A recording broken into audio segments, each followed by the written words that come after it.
Hi, this is Andre. This video is going to dissect another song looking at different ways of using looping functions to get contrasting sections and a song structure happening in a live looping performance. This video is going to be a little different because for the first time we're going to look at two different takes of the same song. This is a tune called Logic Bomb that I've been playing in my live sets for many years. We're going to start off the same way that we have. There will be a live solo performance, and after that there's going to be a freeze frame annotated commentary track for the whole performance. Then after the commentary for the first take, we're going to have a complete second take of the same song, a different performance. We're including that because one of the things I like about this particular approach that we've been looking at for the last several videos is that it allows us to keep the basic information of a composition as far as melodies and feels and bass lines and that kind of thing, but it also means that you can cast them in very different lights, and the type of accompaniment, the type of groove or backing, or the tempo that you have can vary quite a bit from one performance to another. There isn't necessarily a night and day difference between these two takes, but I feel like there's enough distinction to warrant including both of them. So first we'll look at take one, then we'll analyze take one, then we will have take two.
So one of the things I really wanted to prove to myself, as much as anyone else, is that I was capable of starting a song without having to use the sus unrounded multiply super glitchy thing. So this was taking kind of the opposite approach and starting with what I thought was just going to be an abstract loop of no particular length, and then I would worry about how to conform that to the feel and the groove and the tempo of the song.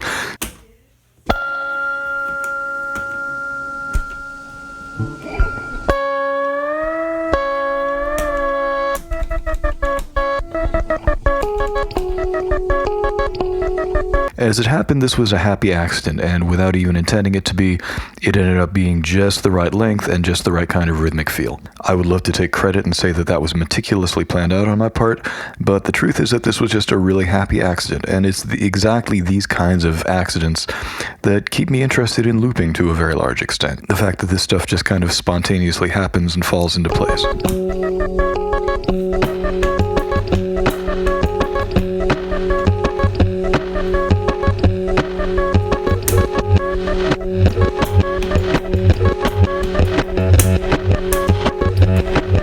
And here we have the first outright mistake of the performance, which is that I copied loop 1 into loop 2, but I had not reset the start point to the musical downbeat. So that means that when I got copied into loop 2, the technical beginning of the loop was not the same as the musical beginning of a measure. And for the way that I arranged this particular song, that would not work at all. So I have to go back to loop 1, reassign the start point to loop 1, and then copy that into loop 2 again, now that the correct start point has been set.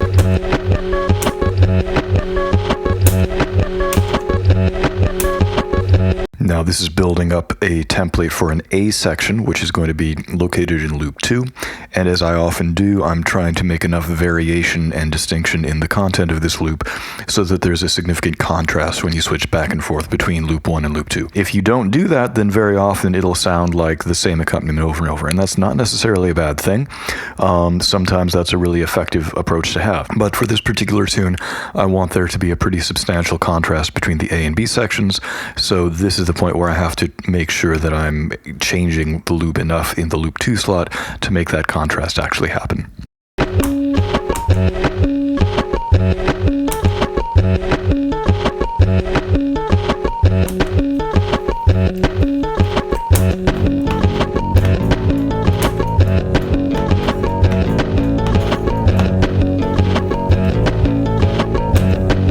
So we just laid down the bass line using the octave effect off screen on the Vox Tone Lab, and now I'm about to play the A section melody.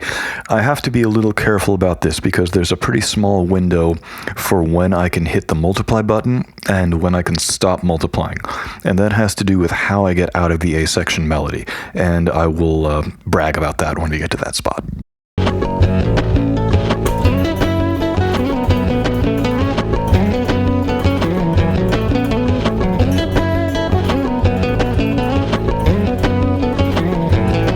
And here's the bragging spot. So we're closing the multiply not with another press of multiply, but by switching to loop 1. That has the effect of completing the multiply and then immediately jumping back to loop 1 as soon as the multiply is completed.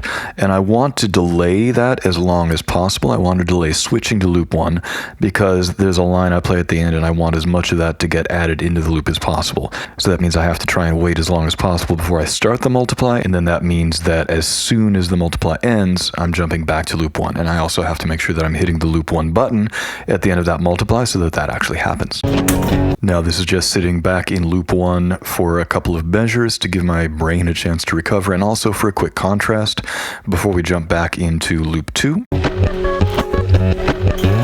And loop 2 has already been multiplied out when I played the melody just a little while ago, so now I'm playing a live harmony against the melody. I'm playing it an octave higher than I originally recorded it. As is very often the case for these types of tunes, I'm not overdubbing this harmony because I don't want it to be added and stacked into the loop. I'm playing 2 different harmonies. You're going to hear 2 times through the loop, and each time I'm playing a slightly different harmony, and also each time they are not being added into the loop, they're just being played live.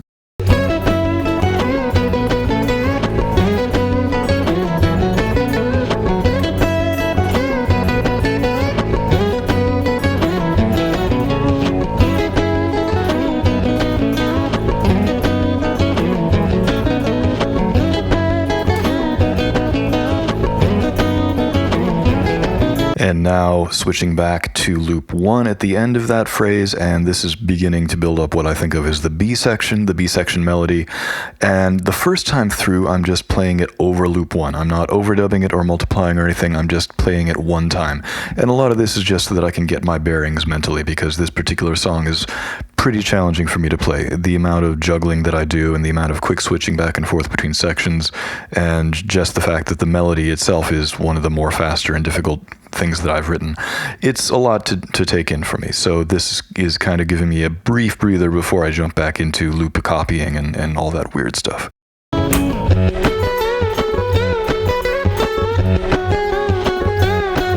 And now copying loop 1 into loop 3, playing the same melody that I just played. It's not going to sound substantially different, but now we're in the process of actually copying the loop into a new loop location.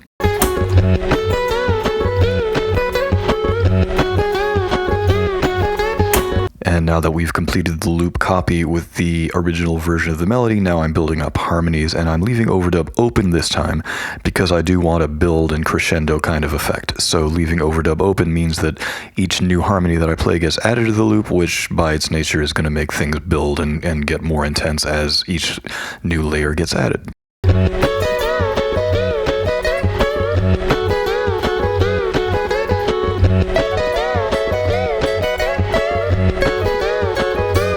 And then jumping back to loop 2, the A section, and I'm kind of combining both of the different harmonies that I played the last time we were in this loop. I'm starting off with the first harmony that I played, and then halfway through the section it switches to the second harmony that I initially played.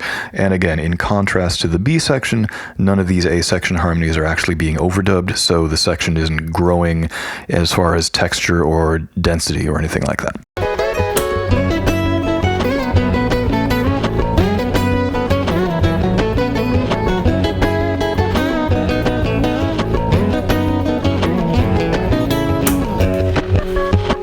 And now we're back to loop 1, and this begins what I think of as a glitch solo.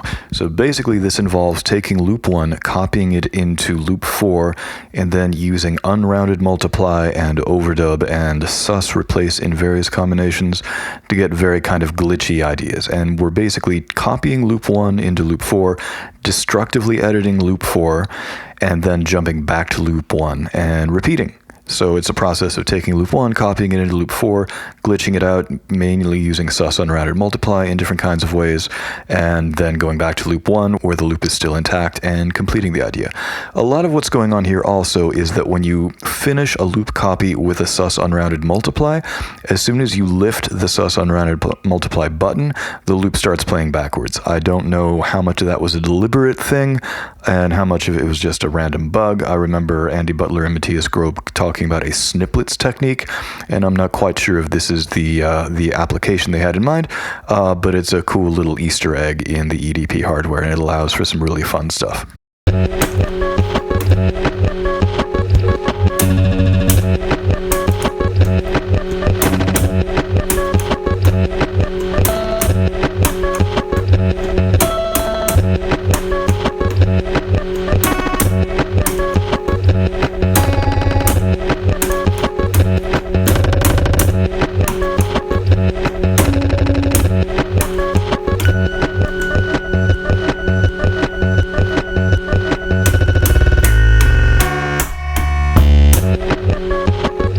And this is the end of the glitch solo, and now I am changing up loop 1 because I'm going to replay the melody for the B section, but I want to do it from scratch. I want to build it up again.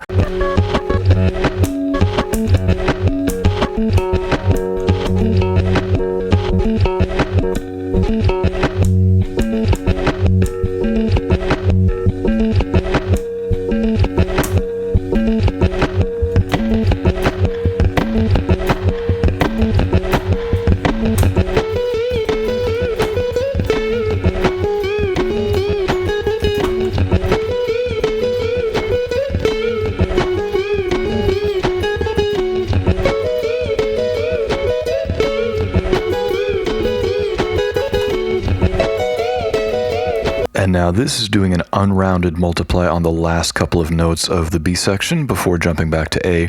Sometimes I do this, sometimes I don't. This was not the most perfectly quantized way of doing it, and when you jump back into the A section, you'll hear that I stumble for a second on the tempo of the melody, but this is just me being self-critical, so I'll be quiet now.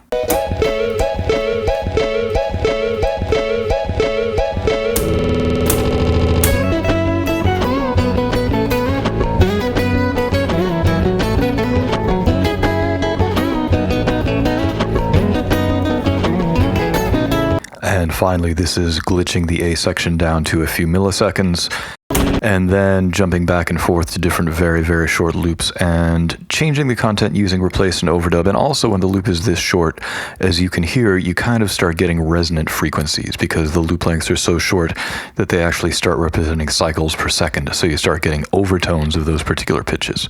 So a lot of what's going on here, especially at the end, is just leaving overdub open and playing different notes and having those resonate in strange ways because of how short the loop length is.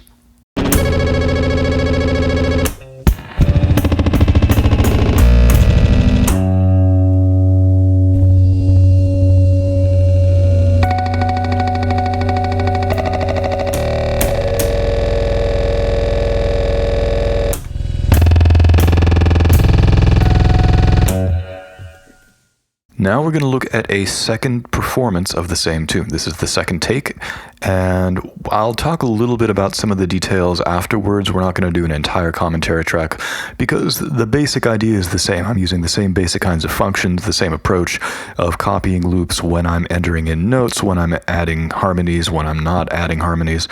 It's the same basic idea, and I'm including this mainly just to kind of demonstrate ways that you can take the same framework and maintain that, but also have it come out sounding very different depending on what kind of initial loops you end up creating and how you end up manipulating and constructing those.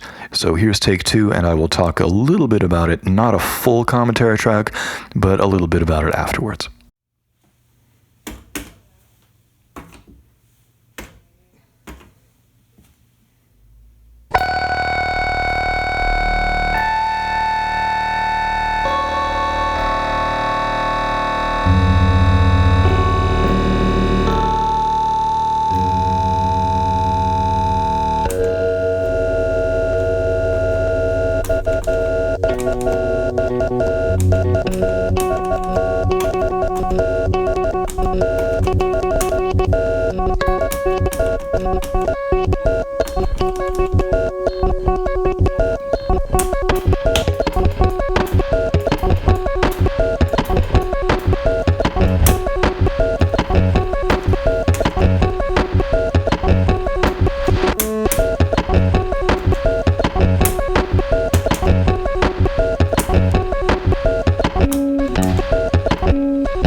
So using the same basic structure, same basic approach as far as melodies and loop copying as in the first take, I'm a little bemused that I forgot to set the loop start point in both takes, so I had to go back to loop 1 and reset the start point and then copy it back into loop 2 again.